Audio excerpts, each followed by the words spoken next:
Thanks so much, David, and it's really an honor and a privilege to be invited here to see Zahi, and really, coming to this place is very intimidating in many ways too.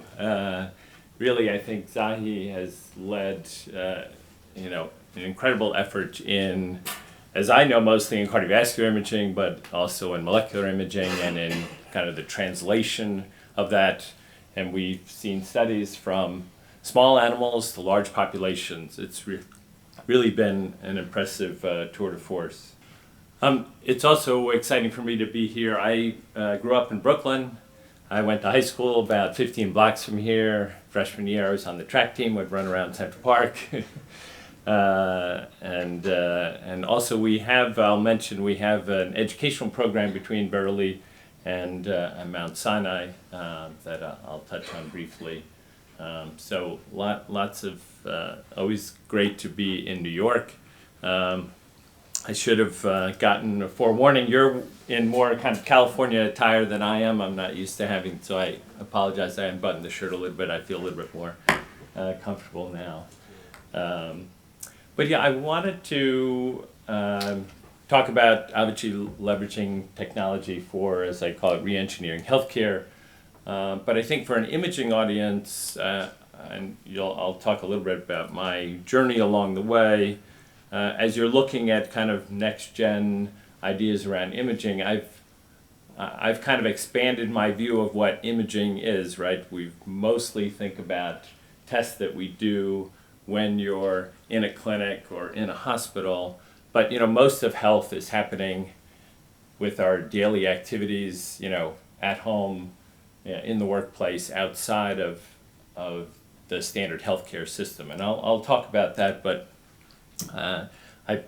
since I came from an imaging world, I like to think that while it's some degree of pivoting, it's maybe taking a broader view of imaging, and maybe as you think about next-gen imaging technologies, think about how do you push some of the idea of measuring or assessing people outside of the hospital or clinic walls. So disclosures, I work at Very Lay Life Sciences. I'm on a partial leave of absence from Stanford. I also participate with the American Heart Association. They have a health technology advisory group since 2014. And we've just kicked off the 2030 goals for cardiovascular health and stroke. And I'm on that task force. And then, as I'll mention, the Consumer Technology Association is also trying to have more standards in health and fitness, and so I participate on one of their working groups.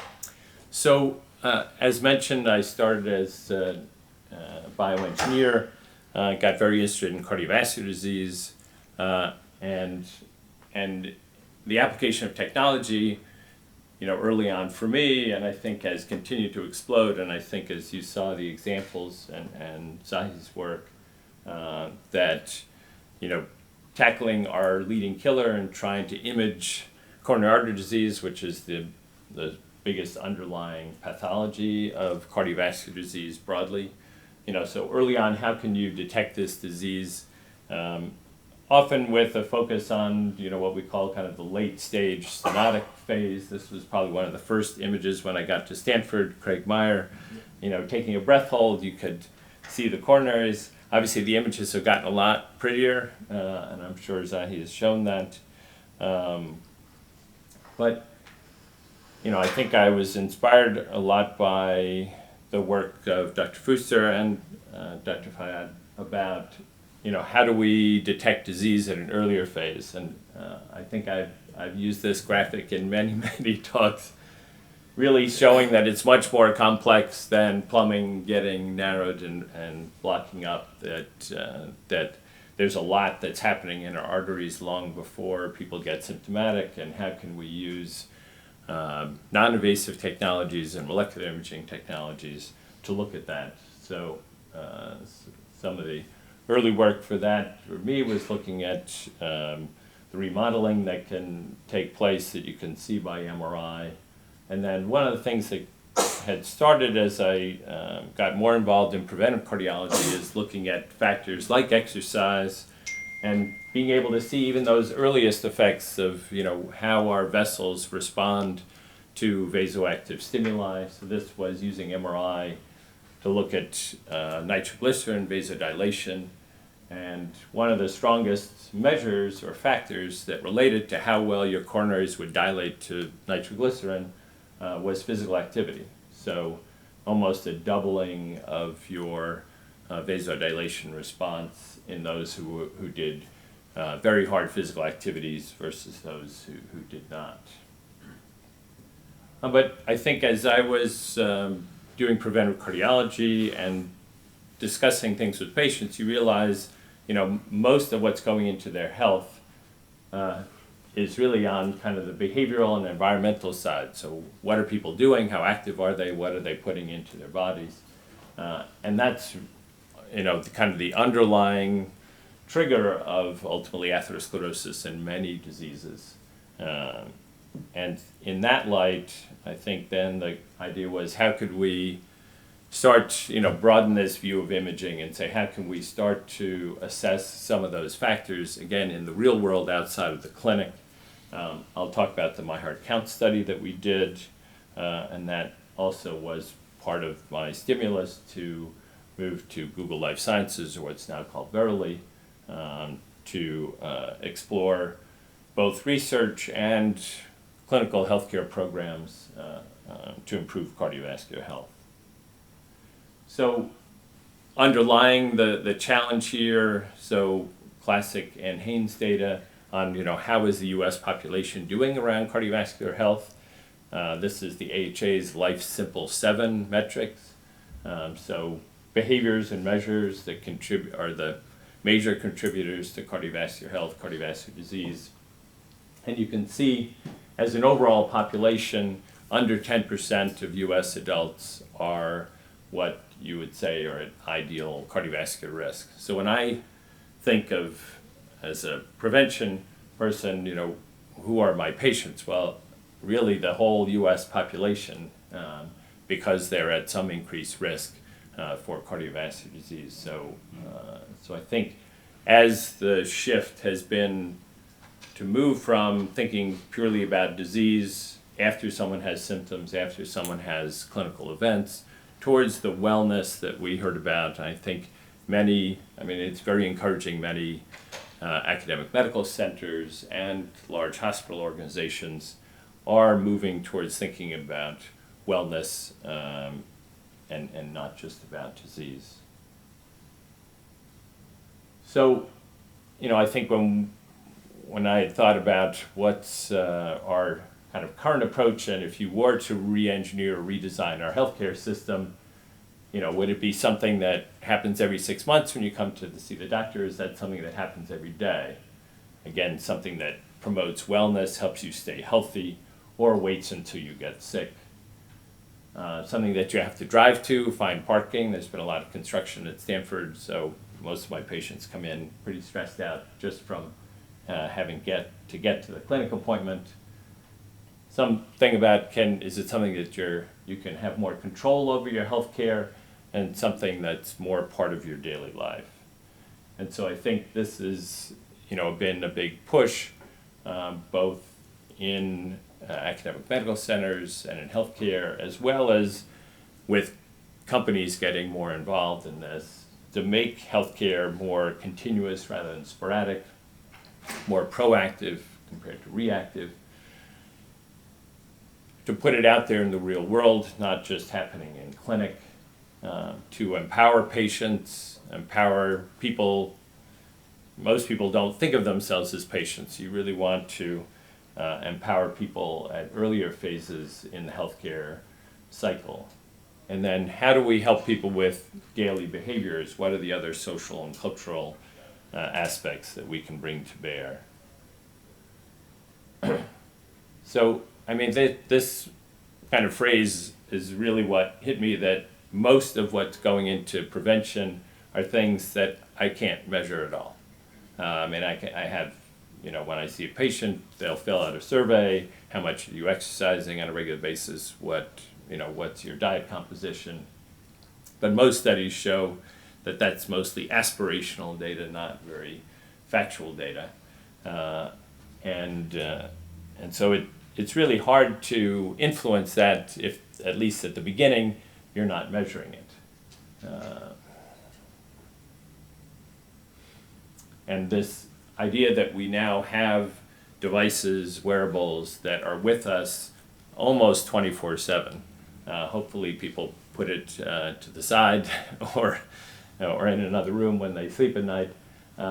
But effectively you have ways to kind of image our activities or assess our physiology that can be almost 24/7, 365. And then this, as I mentioned earlier, the growth of mobile devices has probably been the greatest in the portion of the population where if you can impact behavior at that phase, you may have the biggest impact in the long run. So millennials, or whatever phrase you want to use, that mobile devices are quite prevalent in our population. And I think this is where there are opportunities for research, prevention, and disease management. So really so we get asked, Google, you're supposed to work on moonshots. So I think really, I think this is what we're all excited about, this potential, which has been this explosion in the technology that we can carry around in our pockets or even wear on our wrists. And how can we leverage that to help our healthcare system? So, as this institute represents, we've seen amazing advances in healthcare, from imaging to drugs to devices, but we are reaching some limits, right? The cost curve for healthcare continues to rise well above the rate of inflation. The amount of data, imaging is probably a prime example, the amount of data that's generated on a CT scan or an MRI scan, is becoming beyond the limits of what physicians or radiologists can potentially handle. We don't have an ever-expanding number of people. Certainly the US does pretty well, but as you're thinking more globally, to have the level of expertise that you would want for healthcare around the world, that just doesn't scale very well.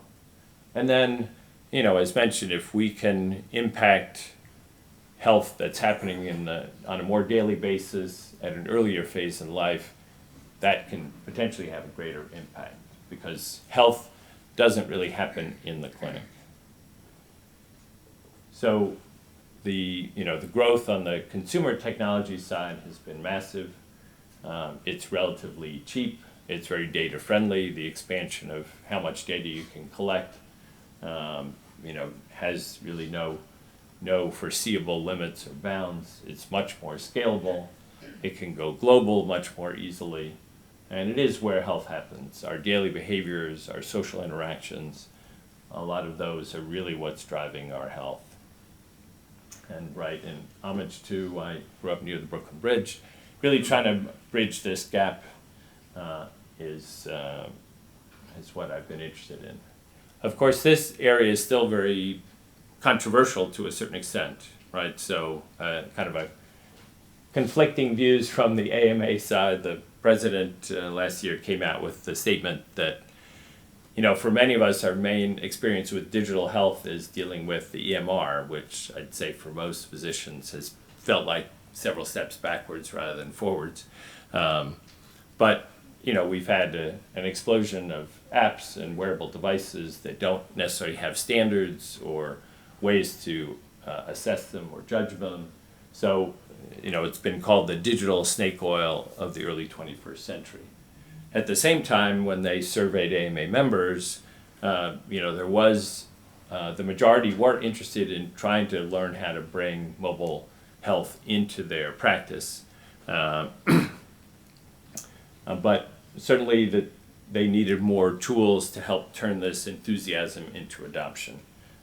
And I'll mention, so the AMA with several other organizations has moved forward to try and get into the field to help with standardization and validation.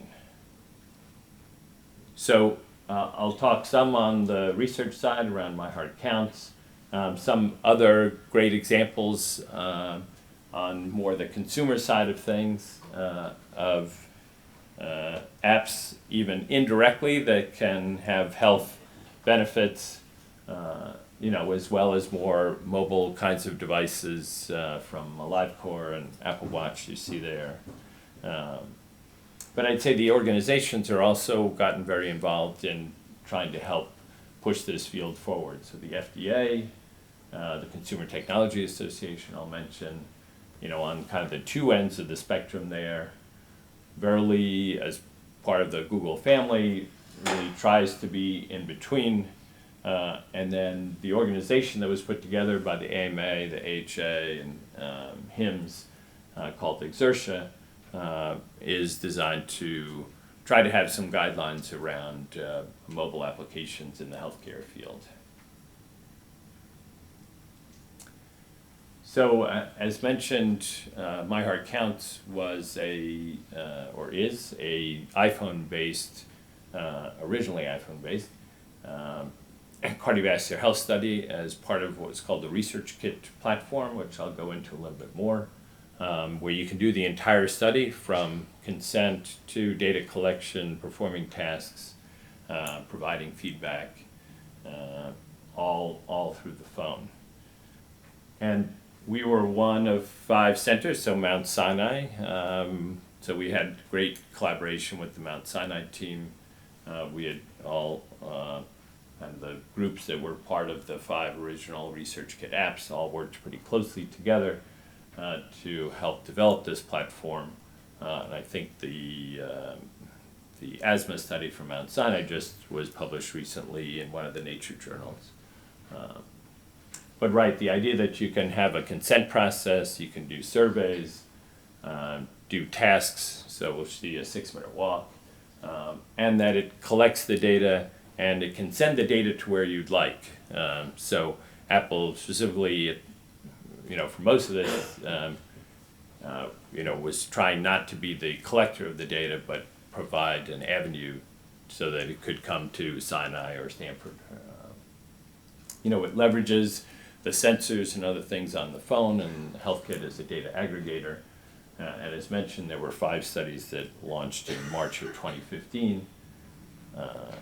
And I should point out that there is an Android equivalent now called Research Stack is one implementation of that. So a group called OpenM Health, Deborah Estrin, who's at Cornell Tech here, is one of the founders of OpenM Health and behind Research Stack. So it is now much more broadly available. These are open source software platforms to enable really any institution to develop a research study through a smartphone.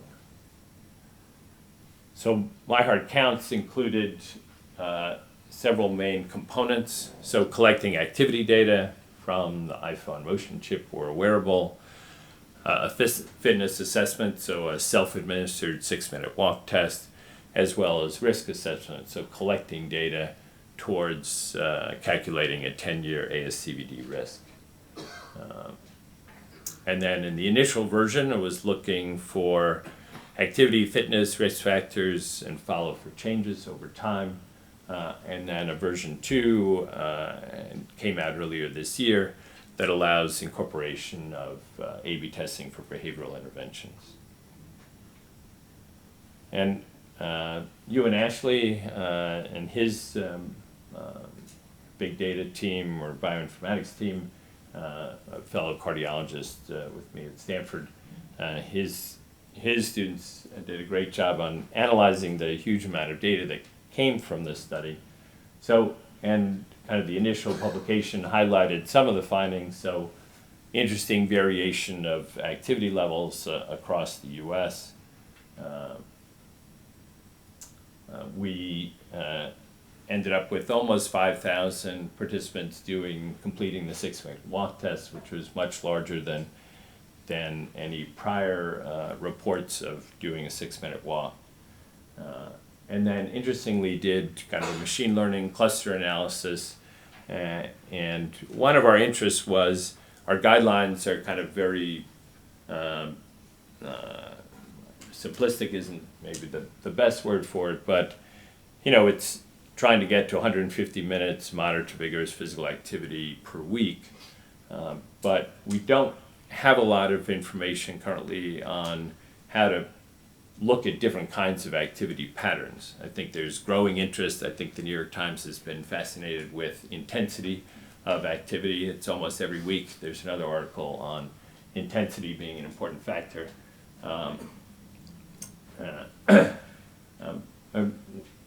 We had found that people clustered into four main groups, what are called kind of people who exercise daily. We had weekend warriors.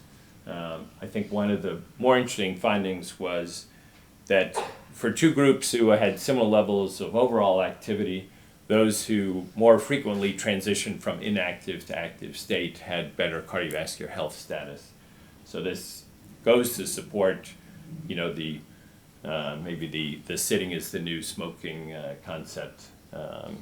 And the national guidelines for physical activity are in the works to be updated by next year. So we'll see if they take into account sedentary activity as one of the parts of the guidelines. I think this was a great example where some researchers, Stanford and Microsoft, looked at Pokemon Go and what happened after people started using it. This is a graph in the people who used it most actively and had a big jump in their daily step count. And it turns out that one of the creators of Pokemon Go had intentionally thought that this could be something that would stimulate more physical activity beyond just being a fun game for people to play. So it's a good example of sometimes going at health indirectly. People don't necessarily want to do it just because they're supposed to, but if they're doing something else fun in the process, I think this is another big opportunity for, most on the industry side have been thinking about how to affect consumer behavior all the time, and that's what marketing departments try to do. There's the whole gaming industry like this. How can we learn from that and incorporate that into some of our health promotion? But you can also see from this graph that there's a big jump, and then right near the end of the time period it starts to fall back down. So one of the challenges of kind of mobile digital health has been, how do you make it persistent? I'd say the short answer is human nature is not, we periodically do form new habits that become lifelong, but more often this is how we behave. What's the next cool, fun thing to do, and that lasts for a certain period of time, and then you're looking for something else to get you interested and excited. So I don't think there's one simple solution that all of a sudden people will engage with a new tool for the rest of their life. We have to continue to be kind of creative and innovative around this. I think another, this to me was a great example of using, the device that we carry around with us all the time for atrial fibrillation detection. So this was just using the camera and the light on the back of an iPhone to then use this PPG signal in almost a little over 1,000 patients in China. And this is a really interesting new area of trying to screen for asymptomatic atrial fibrillation in an older population. Most statistics show that anywhere from 3, if you're over 75, close to 5% of individuals will be found to have AF that is not treated or not known. And the ability to potentially do that either through a PPG on the phone, a PPG that's on a wrist wearable, or using, this is the original LiveCore device where it was electrodes on the back of a phone case, but they continue to progress now. So I think many different examples as you move from purely the wellness to disease of incorporating more mobile digital health tools. There was a piece on the FDA in the mobile health space. Rob Califf, a cardiologist, former FDA, the current one is currently testifying, right, or having his confirmation hearings. But it's likely there will not be more regulation with the new FDA commissioner. So I think they've been really trying to have a balanced approach. And I thought what was most interesting is not only to meet the needs of patients, but also consumers. So they're realizing it's a broad spectrum that we're trying to help. And so they've really tried to limit strict enforcement to where you're trying to duplicate some medical device. So if you are trying to do an ECG that would detect atrial fibrillation, that would be a regulated, so a live core has to get FDA approval. Or if you're trying to dictate therapy through an app. But most other areas, they will take a less restrictive, less regulatory approach really to help spur innovation. And then they've even made a widget on their website that if you're thinking about making a mobile app, you click there, you answer a bunch of questions, and it'll tell you, yep, you're going to be regulated. No, you're not. So, as mentioned, the Consumer Technology Association has realized that, there's been a lot of concern about there are more and more devices in the consumer space, wearables in particular, that are giving back a certain amount of health information, health and fitness information. So a working group was formed, and they've taken on trying to develop validation protocols and standards. So there is one for step counts that's published. I'm on the working group for the physical activity monitoring with heart rate, so that one's in development. There's ones on sleep. I think there's one being formed around stress. So as you're thinking about your the grant around stress and looking at brain and cardiovascular impacts, it would be interesting, what wearable devices and more home-based devices and systems are being used, or just listening to the tenor of someone's speech to try and monitor stress through consumer devices. The Heart Association has been very involved as well. They realize if they're trying to promote health really across the lifespan, that being in the health technology world through apps and involvement in research is important. So they have pretty much every year have had a health technology forum. Last year's was in San Francisco. They've also set up a Center for Health Technology and Innovation. This was a very interesting opening to our Health Tech Forum last year. So Vinod Khosla, very well-known venture capitalist in the Bay Area, who has very disruptive thoughts about healthcare.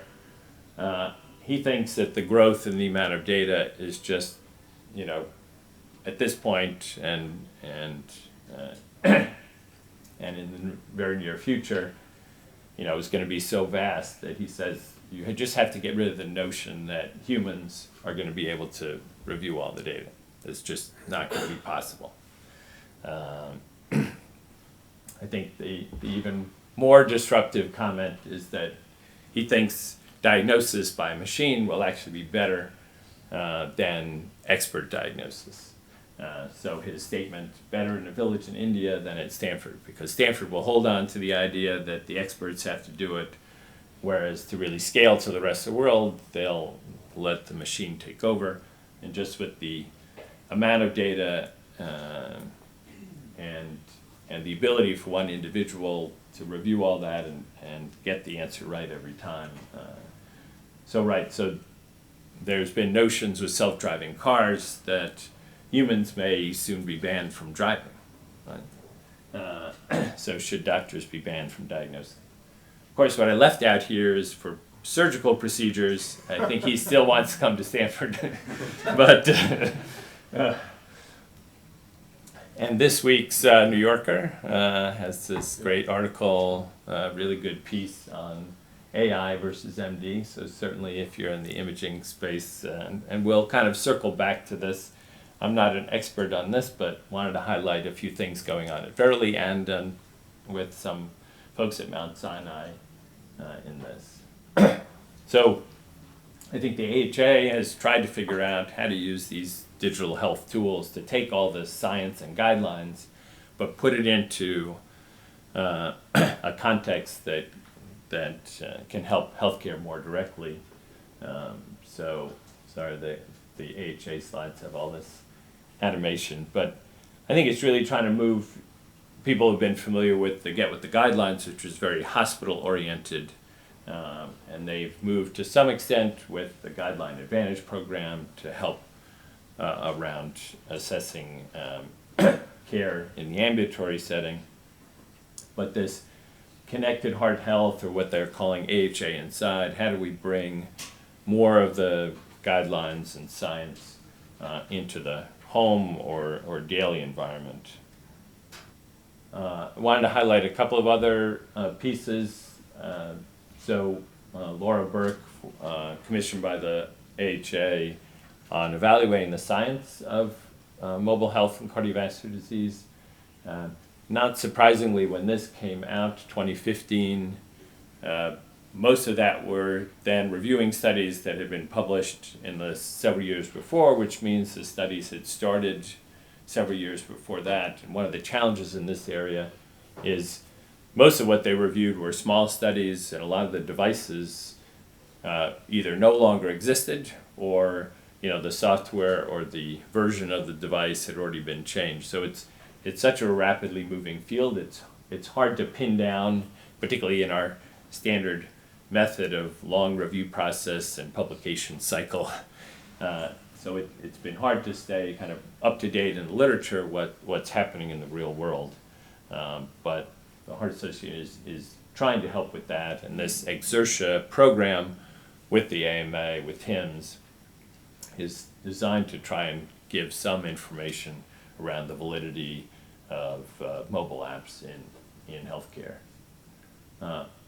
I think this, to me, has been one of the most profound examples of even fairly simple use of what you could call mobile digital health, where they took patients who had known coronary disease and sent them regular text messages trying to emphasize all the elements of quitting smoking, staying physically active, having a healthy diet. And they weren't even ones where they would adapt the text message based on what the user said. They would just send regular reminders, and really had profound effects on almost every measure of kind of those life simple 7 factors that we think about. So improve physical activity, reduce smoking, reduce BMI, blood pressure, cholesterol. I think we're still early at this, but I think there is still a lot of promise that we can build on. So I'm going to talk a little bit about Verily. It's very different being not purely academic, that I can only talk about what's public. The good news is we've had a lot more public announcements about various collaborations that we have in place. So I'll highlight that, but our cardiovascular program is currently, the things that are public are more as part of some research studies that we've been involved in. So how does this work? Verily is one of several, you could say, spin-outs or components of the larger alphabet. Google itself is where kind of search and Android and Gmail and all those still live. Verily has a number of different teams. So we have the science team. We obviously have a big software user experience, most former Googlers. We have a clinical team. We have a hardware and device team, as well as a clinical operations regulatory team. And then as part of our software is the expertise in machine learning and analytics. So Google is about taking the world's information and making it useful. Verily is taking the world's health data, make it useful to have healthier lives. So the idea of collecting data, organizing it, and then activating it for people and for interventions to improve health outcomes. So I'd say a lot of what goes on at Verily can be broken down into two areas. We have a number of discovery initiatives, so what areas where it makes sense to spend a lot of time and effort to collect more data to learn, what are the signals that are happening when you're either wearable data or other measures that can be done outside the clinic that can help detect or track disease. So the baseline study has a focus on cardiovascular and cancer, and I'll talk a little bit more about that. We're doing that, the initial two sites are Stanford and Duke. We're collaborating with Vanderbilt on the Data Coordinating Center for the Precision Medicine Initiative, or what's now called the All of Us research program that will enroll 1 million Americans. With the Heart Association and AstraZeneca, we've helped sponsor One Brave Idea around eliminating coronary heart disease. And then in Parkinson's, we have a research program with Radboud University that's coming up later this year. So the baseline study is really trying to collect as broad an amount of data about individuals at varying degrees of risk from very healthy to later stage disease and track these over time. So really a focus a lot more on depth of data compared to, say, the All of Us or TMII study, which is more about a larger N and so more breadth. This is really about a lot more depth. Imaging data is including that, as well as device data, clinical data, and all the different omics areas. The One Brave Idea, as mentioned, sponsored by the AHA, Verily, and AstraZeneca, with focus on coronary heart disease. It's led by Callum McRae at Brigham Women's Hospital. The other area that we obviously want to go from just collecting data to how do we change healthcare. And so in this, we have a number of partnerships that are focused on actual products or platforms to go into the healthcare space. So the one that probably people may be familiar, the kind of original Google X program was around the glucose sensing contact lens, and so we've had kind of a long interest and experience in the diabetes space. So the Alcon is our partner with the contact lens work. Dexcom, I'll show, they make continuous glucose monitors. Sanofi is a large maker of insulin. And ultimately, we've formed a joint venture with Sanofi called Onduo, which is around delivering improved care to patients with diabetes. We have a program in surgical robotics with Ethicon J&J, a more recently announced program in diabetes-related eye disease that I'll touch on. And then a longer-term initiative in what's called bioelectronic medicine, so peripheral nerve modulation with initial applications in inflammatory diseases, partnership with GlaxoSmithKline. So as mentioned, the diabetes work has been going on the longest, so the glucose sensing contact lens development with Alcon, with Dexcom, they're the world's largest makers of continuous glucose monitors. And I'd say one of the fundamental things that we've been trying to do is, rather than make the devices expensive and bulky or inconvenient, and therefore the utilization is very low, and therefore we don't really get much data on that many people. So I think we've tried to flip that around. Can we make sensors small, convenient, cheap? So then it becomes about the data. It's not, the goal is not necessarily to make a ton of money off of the devices, but can we collect the data to help people stay healthier and bend that cost curve and improve outcomes accordingly. So this is the in development continuous glucose monitor. As you can see, I think we used to say it's about the size of a penny, but when people would speak around the world, not everybody knows what size the U.S. penny, but everybody seemed to know the size of an M&M. So that became the though candy for diabetes, maybe that's not the anyway. And as mentioned, we are interested in developing these disease management platforms. So the main one that's public is on Duo, collaboration with Sanofi, but it brings together devices, as you see, science, data analytics, and then bringing together the patient, the caregiver, with the goal of improving disease management, prevent disease progression. And I did want to touch on the diabetes related eye disease, so diabetic retinopathy, and you see here at various stages from retinal images, so typically diagnosed by an ophthalmologist. This has been an area of initial investigation and a collaboration between Google Brain, so they're researchers on the Google side, and Verily, which helps on how do we bring this into the healthcare environment.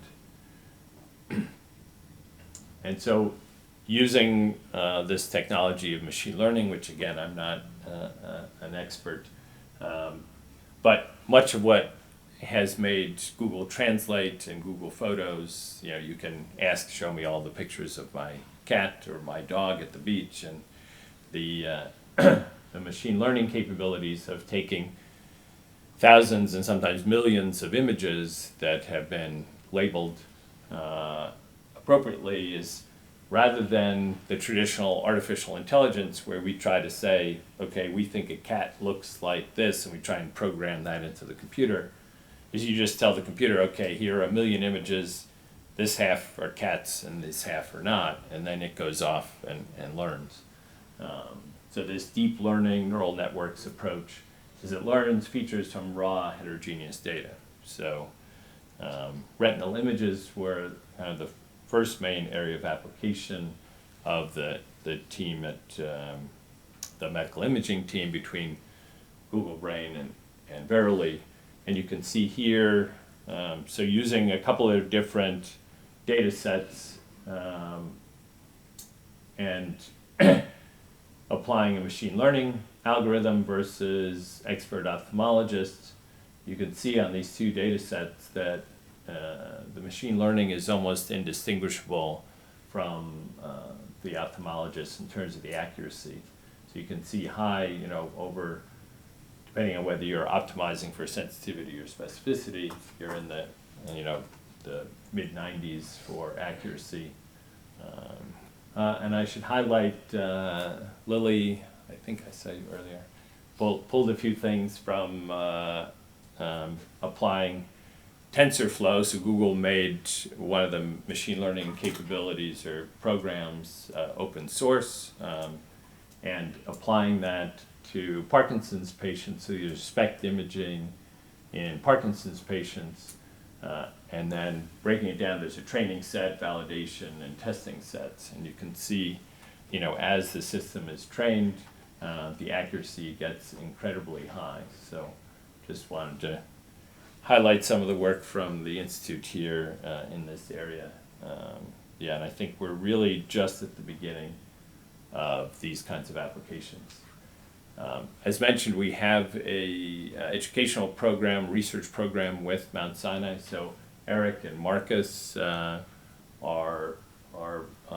spending their time currently at Verily and are both super smart around machine learning, and so smart that I asked them for a slide, and they gave me a slide with some description. I still don't fully understand it. The bottom line was medical images.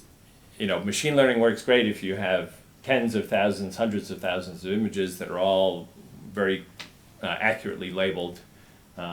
But that's hard to do in medicine.